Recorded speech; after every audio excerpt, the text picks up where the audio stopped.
Okay, we'll start taking questions. I'll read all the answers to all five, and we'll go over whatever ones are necessary. And then we're going to move on to the last part of this chapter called free fall. But we still have another lab to do and some activities in a few days on free fall. So I don't see your chapter test being until sometime like probably middle of next week till we get through everything. But it's going to be probably the only big one on this marking period, considering where we're at. Anyways, the first one I gave you, just actually before I read the answers, just going back to last Thursday or whatever it was when I assigned these. Remember, two-part problems. Well, they have two parts to them, but one part, and it could come in any order. Don't forget. Don't assume it has to be like a complete copy of the example we did, and I warned you about this. One part has constant velocity, and the other part has what? Yeah. Some kind of acceleration by either speeding up or slowing down. But that could happen first or second. You could flip-flop those. It doesn't have to come in any particular order. They varied that with some of these problems. And the trickiest one was 33. And a little hint I gave you kind of almost had to work that one backwards. Other than 33, including the example, all the other ones I gave you, essentially you had to somehow find two different D's of each part, one in each part, and do what with them in the end? Yeah. Add them together. So 33 was kind of backwards, and I'm sure somebody will ask a question on it, so I'll say more about it when we get there. We had to work it in somewhat way backwards. The 30, you should get for your final answer about 4,252.5 or something very close to that meters. 31, remember I asked you to completely ignore the last sentence in 31 and solve it like we were solving any of them. 27 meters. 32 should be close to 1,160 meters. 33 should be about 0.077 meters per second squared, or 0.08, depending on how you rounded, would be fine. And 36 should be close to 34 meters. Which ones do we want to see? Sarah? 32?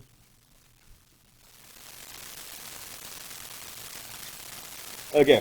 In 32, it says you start your bicycle ride at the top of a hill, then you coast down it at a constant acceleration of 2 meters per second squared. So we're going down a hill. Of course, you're going to speed up down the hill if you're coasting, right? So the first part is definitely the accelerated motion portion, right? And then it's going to tell us we get to the bottom, reach some certain speed, we'll write down in a second, and then we continue to coast, but we're at the bottom and it's flat, so that would mean you'd maintain some kind of constant V, right?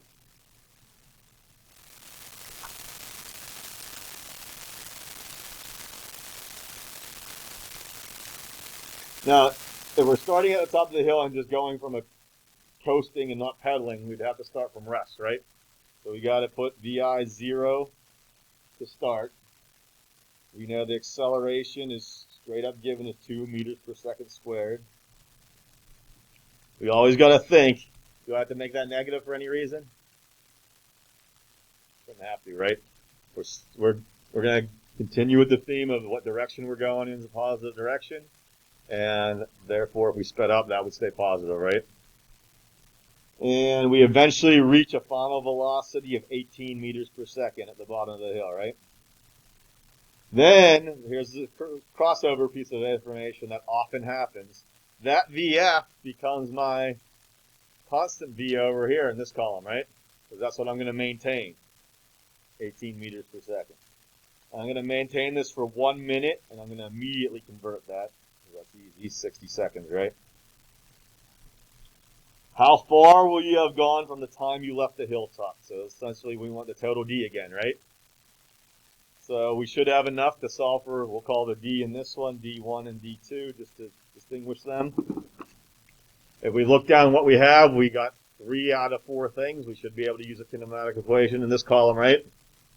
If we do it correctly, that would lead us to the one without a t. Since there's nothing with that involved, that would be equation number 3, which is VF squared equals VI squared plus 2AD.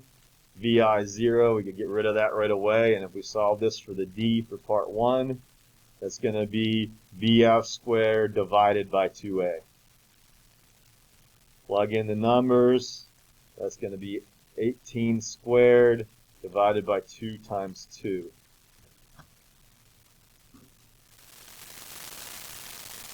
And that's going to be not that. 81 meters. Part of my answer. Are we good so far? Any questions so far? All right. Going back up here. Remember, what's the only equation that matters, that applies when you have constant velocity?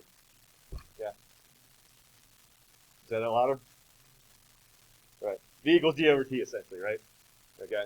We don't have to apply our kinematic equations when we have constant velocity because kinematic equations are only used for accelerated motion, right? So if we take v equals d over t and solve it for d, because that's what we're looking for, we'll get this d for part 2 equals v times t, right? Plug in those numbers, essentially just multiply them together. 18 times 60, and I get 1,080 for that portion of it. And now for the total I traveled, we just combine those two by addition, and we get 1,161 meters is my total distance.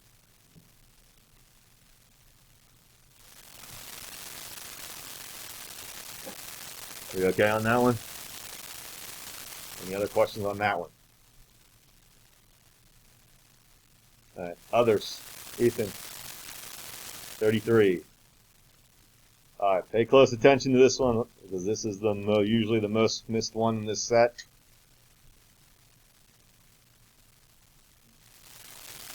It said we're training for an upcoming 5-kilometer race. You start out training by moving at a constant pace for 4.3 meters per second in 19 minutes. Then we accelerate at a constant rate until we cross the finish line 19.4 seconds later. What is the acceleration during the last portion of the run? All right, so here's where we got to be careful. Well, generally speaking, it should be pretty clear that the first portion is what? Constant velocity or acceleration? Yeah. Constant velocity, because we're maintaining 4.3 meters per second for 19 minutes, right? We're not speeding up or slowing down for that 19 minutes. So part 1 in this case is constant v. And then once we get closer to the end, we start speeding up to try to finish strong at the end, right? And typically what you would do in a long distance race, right? A long distance race, you don't have the ability to speed up the entire time. So you run at your best pace for the majority of the race, right? And then the last little bit, turn it on and try to go across the finish line, right? So you accelerate by speeding up there. So the thing we got to be careful with, probably the most problematic number I see year after year, is the 5 kilometers and what to do with it. That 5 kilometers is the entire race, isn't it? So am I allowed to plug that in as a D in this column or a D in this column separately? No, it's not a D for just the constant velocity part. It's not a D for just the acceleration part. It's a total D. So this is why, you got to work this backwards. Because all other problems, we had to find the total in the end, right? We need to figure out a way to break up this total. So for right now, I'm not writing that 5K down because maybe I'm not quite sure what to do yet since it doesn't fit in either column. But hopefully soon it starts to be clear what you got to do with it. So let's see what I can put in columns. 4.3 meters per second for 19 minutes. So that's my constant V, right? 4.3 meters per second. That's obviously my T, 19 minutes. I want to immediately convert that to seconds so I don't forget later. 19 times 60 is 1,140 seconds. That's all I know over there. So I go along to the second part of the race, where this is where we have some crossover information again. That's what I was going at. Now I realize, okay, I'm approaching the finish line. I'm going to turn it on now, right? So I'm going to speed up right now. But I speed up from this value, don't I? Because that's what I was running constant at. So that V from that constant part becomes my VI from this part. Does that make sense to everybody? All right, what else could I put in this column?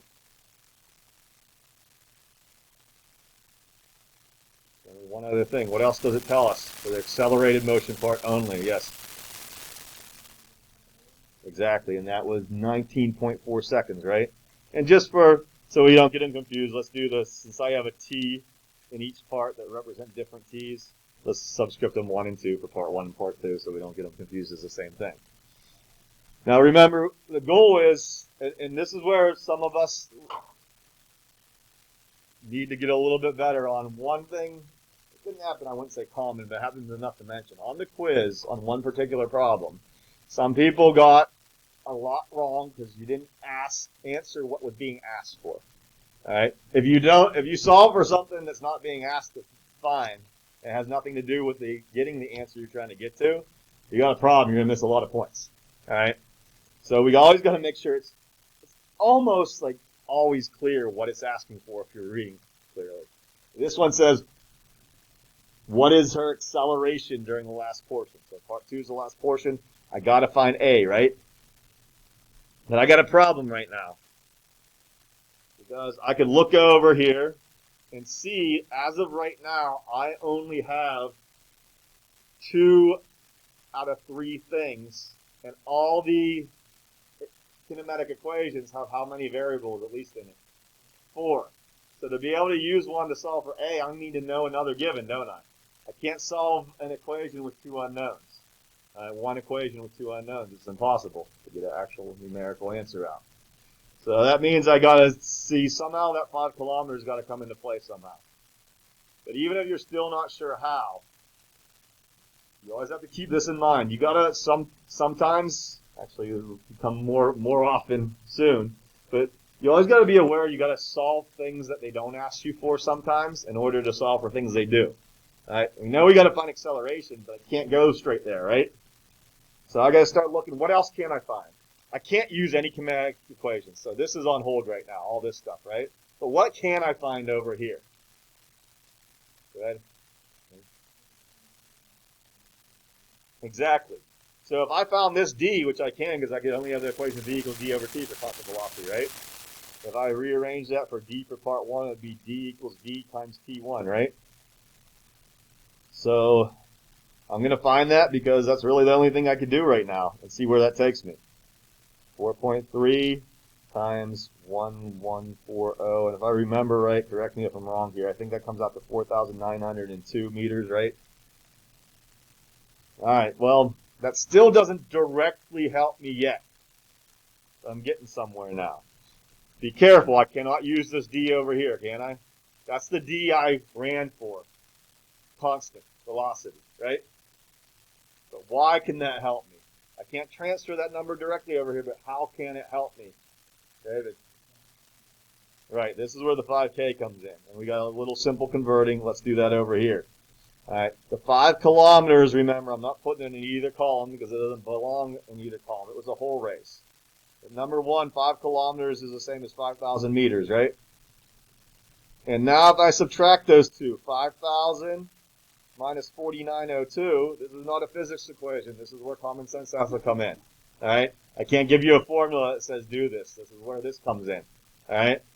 If I subtract those, 98 meters would have to represent the leftover distance that I'm accelerating for. Does that make sense to everybody? So that is my D for part 2, 98 meters. Now that I have that, can I find A? Absolutely. I just got to find the right equation. It would be the equation that does not have VF. Since I'm running out of room there, I'm just going to draw an arrow down here and do it. The only equation that doesn't have VF is equation number 2. It's D equals V initial T plus 1/2 AT squared. Be very careful with the algebra here. We need to solve for A, nothing 0, right? So I would subtract over the term VIT first to the left side, V minus V initial T. Then I would multiply everything by 2. I'll break it up in a couple steps so I don't lose anybody because sometimes there's a lot of mistakes on this one. I multiply each side by 2, but here's another place we got to be careful. I right now on the left side have a binomial, a polynomial. So I need to put it in what when I move the 2 over? Yes, parentheses, because that 2 needs to get multiplied by the entire both sides. And since one side is the polynomial that I'm moving it to, it's got to be 2 times all of that. If I only put a 2 up front, that means I'm only multiplying the d by 2, which shouldn't be the case, right? And then I also divide everything by the t squared, and that's what a will be equal to. So I'll just flip everything around as I plug in numbers. So we get 2 times 98 minus, what was this? I forget the speed. 4.3 times 19.4. This is t for part 2, by the way. Just don't get it confused here. We're all out of part 2 now. 19.4 seconds all over 19.4 squared. Be very careful running these numbers in your calculator. If you're getting to this point and not getting the right answer, it's a calculator problem. You need to figure out why you're not getting it right if you're getting to that step and not fully finishing it off. If we do it correctly, it's about 0.077 meters per second squared.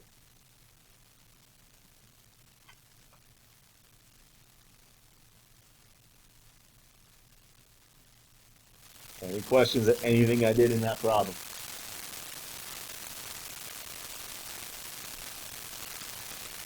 Sure. You all good? All right. Let me just point out one thing. It just comes up so much. Maybe somebody out there made this mistake and doesn't want to say it. There's a very common mistake in this problem or ones that are very similar to this situation. Remember, this is a race. One of the biggest mistakes I see on this one is somebody putting VF equals 0 in this column. Why would that not make sense? Why shouldn't that happen? Why would it be nonsensical to list VF as 0 there? Yes? Right. It's a race. If you're racing to a finish line, is your goal to try to stop at the finish line? Absolutely not. You're not a very good racer then, right? Because you would have to slow down to stop. Or you want to go speed up through like it's telling us here. So, just in case you may have done that, make sure you realize why that wouldn't be okay. All right?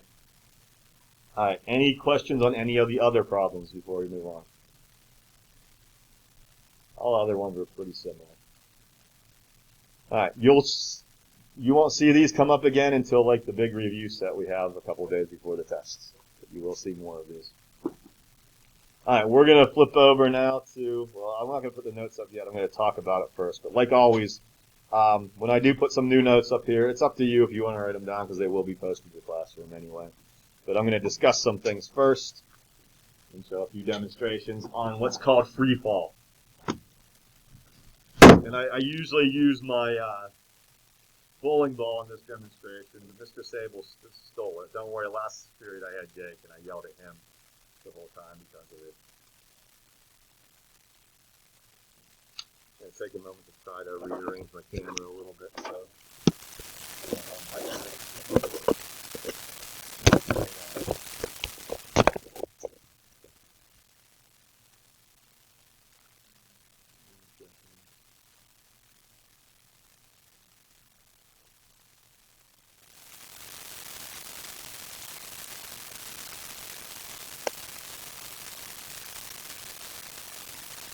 nothing to write down right now, just pay attention. It's pretty simple here.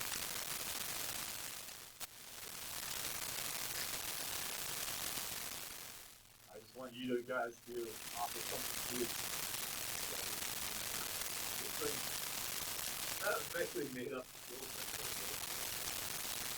Fairly heavy.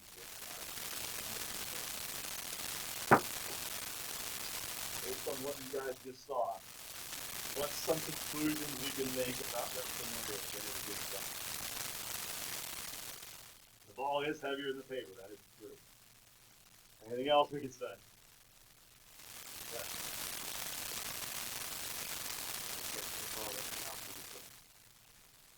Would it be correct to say that the ball fell faster because it's heavy? Would that be correct? Let's think about raising your hand if that's the ball fell faster because it's heavy. Good, good. Most of the time, most years, somebody decides to take it. Right? But we will bring up there, that's a big factor. But for anybody out there that may have even for a moment thought that this falls faster because it's heavier, it's really easy to disprove that. Because all I got to do is this. Is this sheet of paper the same weight it was a moment ago? Yes, I just changed its what? Shape, right? So if we made the false conclusion that heavier things fall faster than lighter things, this easily disproves that. That's still heavier, that's still lighter. Did it fall faster? No. Now why was it again? What's the big difference here? Air resistance, right? Yeah.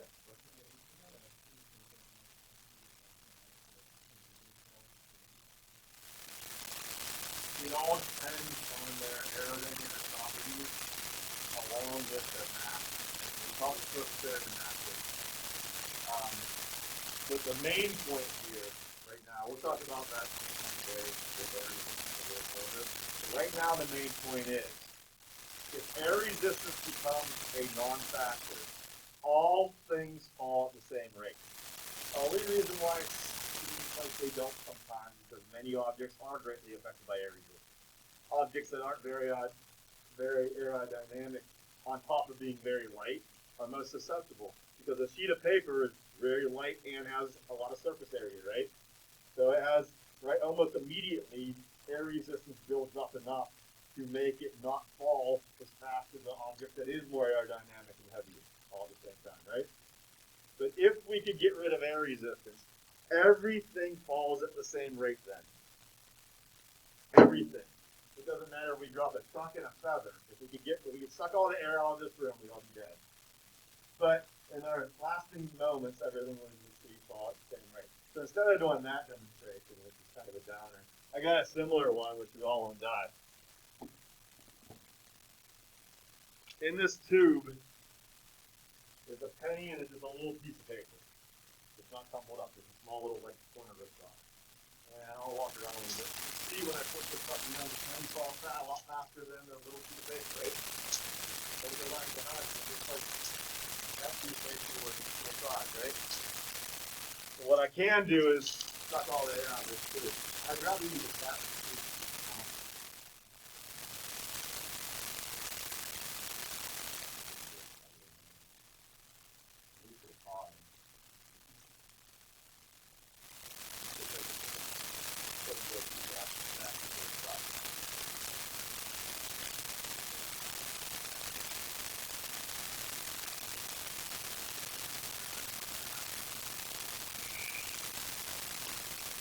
That's not smoke, by the way. It's on the face. It's not like blowing this thing up.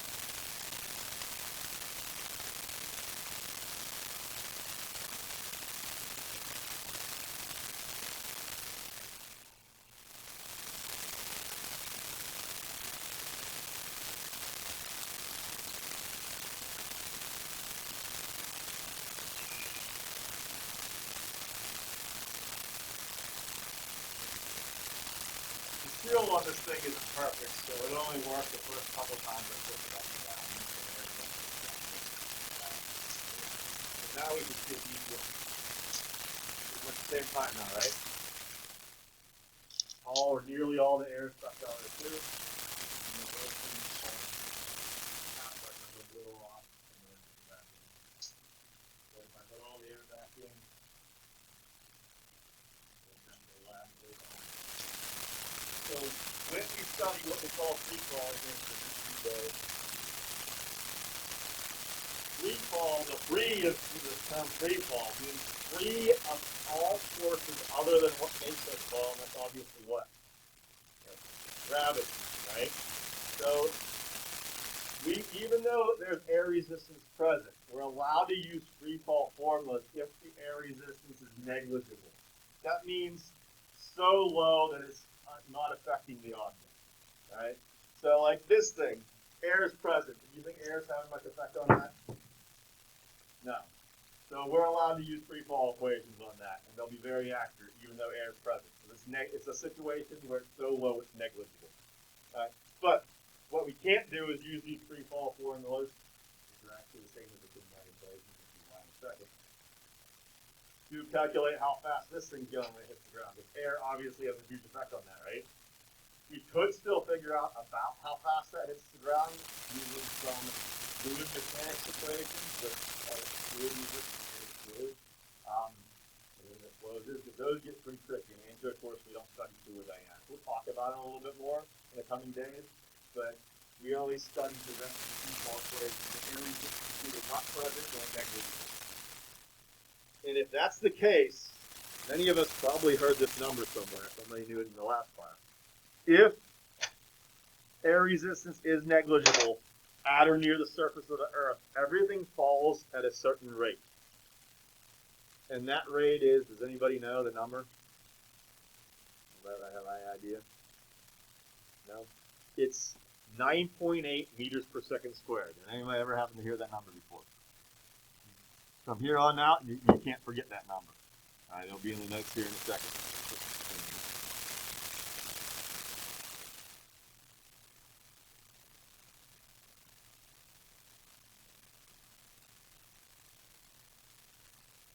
So everything that falls under negligible air resistance always falls and accelerates at the rate of 9.8 meters per second squared. That means every second that goes by, if something falls for a second, if I drop this thing from rest, 1 second later it will be going 9.8 meters per second squared. If another second passes, because it has that long to fall, it will go speed up by another 9.8 meters per second squared and will be up to 19.6 meters per second squared. All right? Because meters per second squared, as we know, is a unit for what, guys?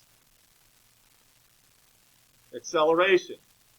And the reason why we're studying this right now is because what kind of situations can the kinematic equations handle? David, acceleration, especially uniform acceleration, right? It does stay uniform. Everything at or near the surface of the Earth will fall at a rate of 9.8 meters per second squared. Now, I do have to put like a little asterisk on that. That's technically an average, but it's what we use. Here's why. We all said a long time ago, accelerations don't magically happen. They come from forces, right? So this acceleration clearly comes from the force of what again? Gravity, right? So gravity we'll learn much more about later, but just to give you enough information to understand what we're talking about right now. Gravity is called a field force, and it acts, Earth's gravity acts as if it pulls from the center of the Earth on us, okay? Directly down towards the center. And we all know Earth isn't a perfect sphere, is it? So if you're at sea level as opposed to being on top of Mount Everest, you're further away on the top of a high mountain from the center of Earth than at sea level, right? A lot further away. So there's actually going to be a small difference in the acceleration caused by the force of gravity. It's not going to be a huge difference.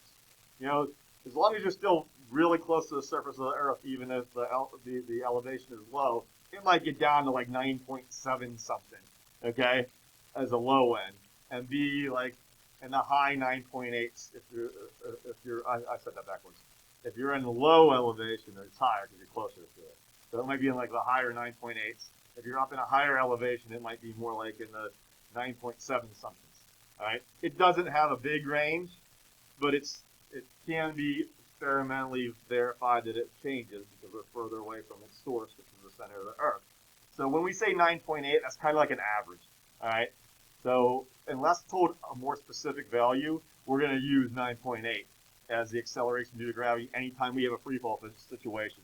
And to start our notes, the three free fall situations that we have is anytime any one of these three things are occurring. A problem isn't going to say, hey, this is free fall. A problem is going to say we either drop something, threw something up, or threw something down. Those are all forms of free fall as long as we can neglect what resistance? Air. And we are in this course all the time. You are not required to do air resistance related problems. So anything we do, we are neglecting air resistance, probably mostly because it's a situation where it's negligible anyway, where it really doesn't matter even though it's present for the type of object we're using.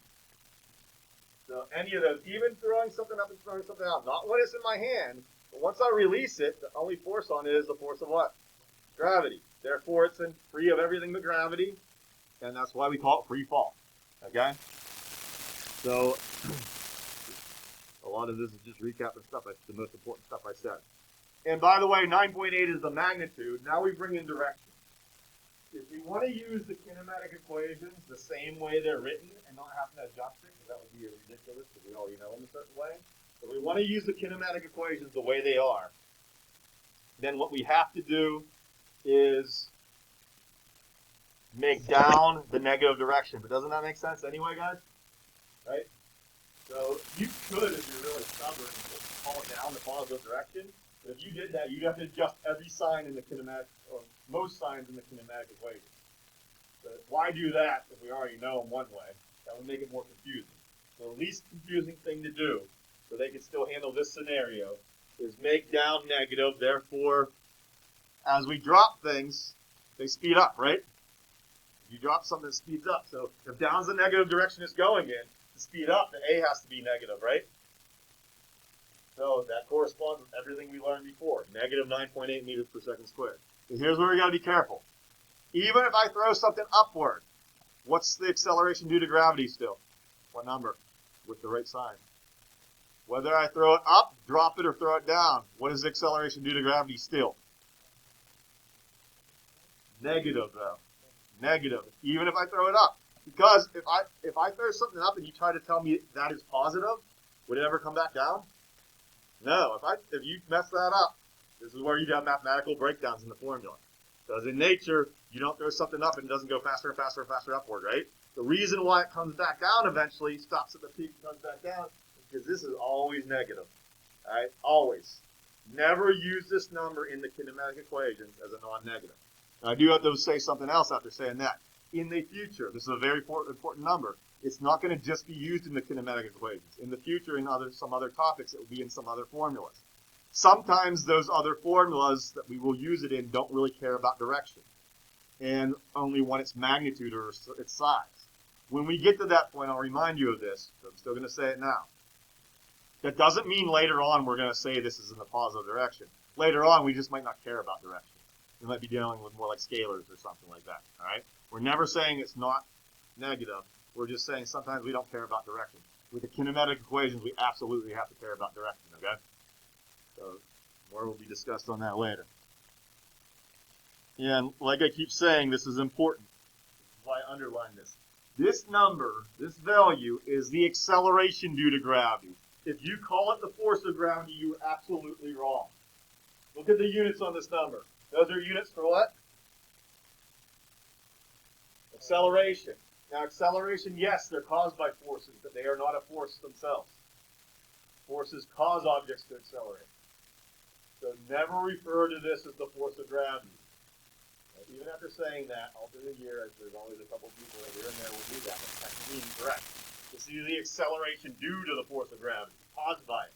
And it is always the same on everything at or near the surface of the Earth, as long as air resistance is negligible, or not present at all. And this is such an important number. Super important constants in physics and in any science are often given their own symbol. So this one is. We call it little g. Not big G. Big G means something totally different in a later unit. Little g, anytime you see that in a formula, it represents that value. All right? Represents that value. And there's one more little thing at the bottom here. You do not have to rewrite these because you have them. I'm just going to do it through the points, so just pay attention here. So, the kinematic equations, their whole purpose is for uniform accelerations, we said from day one, right? Well, guess what? If we're truly in free fall, throwing up, throwing something down, or dropping with negligible air resistance, then we may use the kinematic equations because that's a uniform acceleration. It just happens to be caused by gravity. So we don't need any new equations to handle this. We just very slightly adjust the ones we have. You just need to remember this. When we apply these equations to free fall, once we identify it's a free fall situation, everywhere we see an A, we're going to put it more specifically as G. So that equation looks like that. This equation, second equation, looks like this.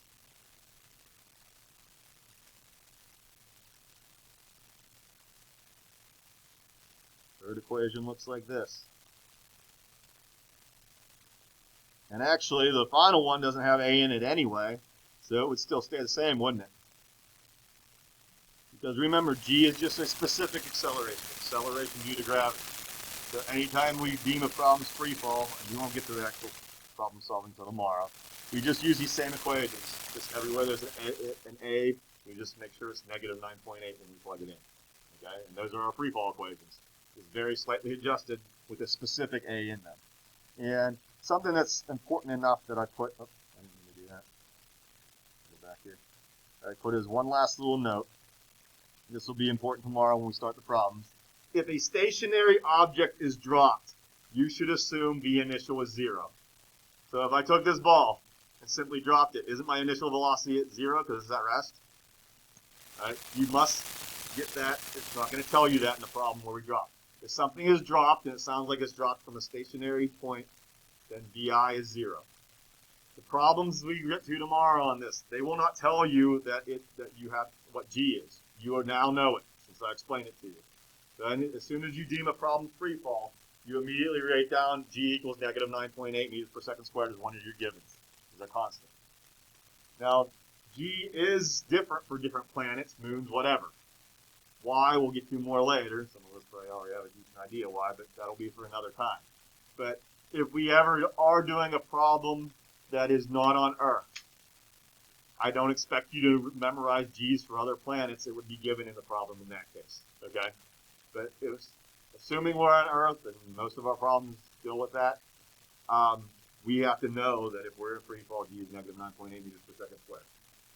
And if it's dropped, we got this, but you got to be careful. If it's thrown up, is VI 0? If I throw something up, that's still free fall, right? Once I let it go, it's free fall. Once I let it go. Is VI 0? No, otherwise it wouldn't go which way to begin with? Up. It will be some positive value. Direction really matters. Up positive, down negative with this stuff. All right? So if I say I throw a ball up at 5 meters per second, then VI is positive 5. If I say I throw a ball down at 5 meters per second, what do I better do to it? Put a what on it? Negative, because the equation's only as smart as we are, right?